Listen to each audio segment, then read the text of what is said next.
the venues for the 2025 ODI World Cup have been announced or confirmed. I don't know if it's been made official by the ICC, but all reputed websites have confirmed, what, these are the venues that have been confirmed.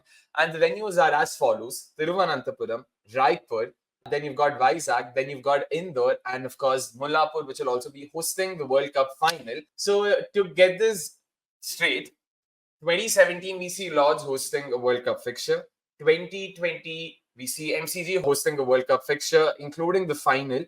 2022, the Women's ODI World Cup again in South Africa, we see Cape Town hosting the World Cup final. And in 2025, just like how it should progress, Mullapur, because that is, of course, in the list of iconic venues when we think of cricket, will be hosting the World Cup final.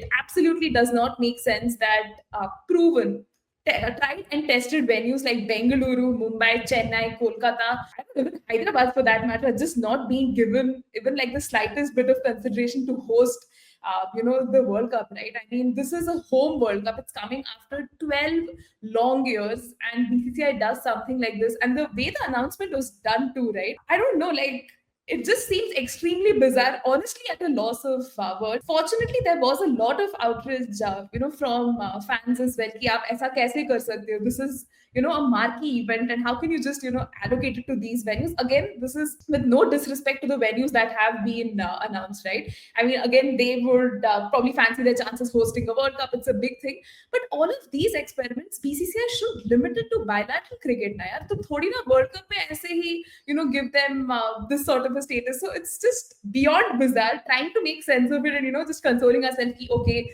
newer venues. I mean, what is appalling is the fact that of the 5 venues that have been chosen, only 2 of them have ever hosted a women's fixture. And Indore and Thiruvananthapuram, of course. Indore also, it's not the current Holkar Stadium. It was the older stadium, which was then, which went defunct in 2006. Or 2008 rather. The fixture happened in 2006. And then Thiruvananthapuram technically is the only active stadium that's being used. So what do we make of that? Why did it have to be that? The reasons cited were that, the men's domestic season will be beginning. There's also rain expected in parts of the country. Are you going to tell me that the men's domestic season is being given priority over the women's ODI World Cup? This is not even the T20 World Cup that happens every couple of years. This is the mega event across genders.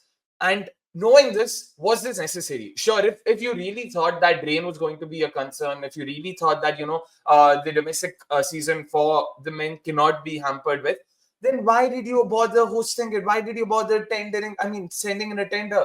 जब तुम्हें पता था ये सब, it's not like this was done out of the blue. You applied. You have to be clear how the process works is ICC announces, the FTP announces what all events are going to happen, and then all participating nations are given the opportunity to send in a bid. Didn't you know earlier on that you're going to be having your domestic season around that time? Didn't you know earlier on? ऐसा नहीं कि अचानक से पिछले 2 महीने में suddenly आपको पता लगा अरे अक्टूबर नवंबर में तो बारिश होता है. It's not something new. And rain is such a poor reason. Bangalore doesn't see rain during October, November. At least not enough for it to be a concern. We saw the 2023 World Cup. Chennai hosted an India-Australia game. Bangalore hosted the India-Netherlands game. South Africa played in Ahmedabad. South Africa played in Kolkata. There were no issues then. ये बारिश क्या पिछले 2 सालों में ऐसा कुछ? What's changed in the last 2 years that all of a sudden rain became a threat? And the domestic cricket season is just a low-hanging fruit. It was just a cop-out, to be honest, and very, very, very disappointing. Like, because for all the good work that had been done, it's almost like 2 steps forward and a million steps backwards.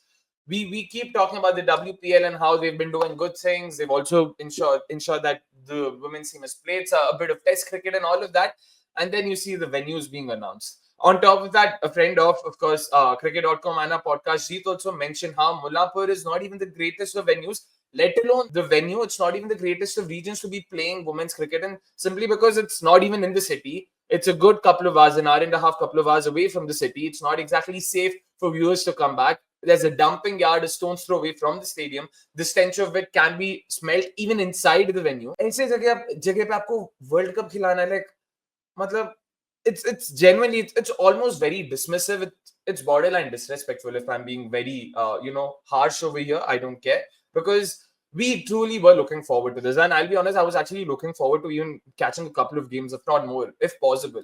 As much as we want the game to grow and go to different regions, you still need crowds to come in there, right? I'm not sure अगर non-India matches में crowds नहीं होंगे तो what kind of an impression is it giving? It definitely doesn't make for good optics as well. And also, I think during the WPL itself, a journalist from ESPN Cricket was having a chat with Alana King about how she's made notes of all the venues she has been a part of and how that's going to serve as an advantage. I think Anadol Sutherland spoke about that. So I don't know if this is like BCCI's 6D chess move to kind of just throw off the Aussie players कि तुमने notes बनाए हम तो venues ही बदल लेंगे, now we'll see how you'll make notes.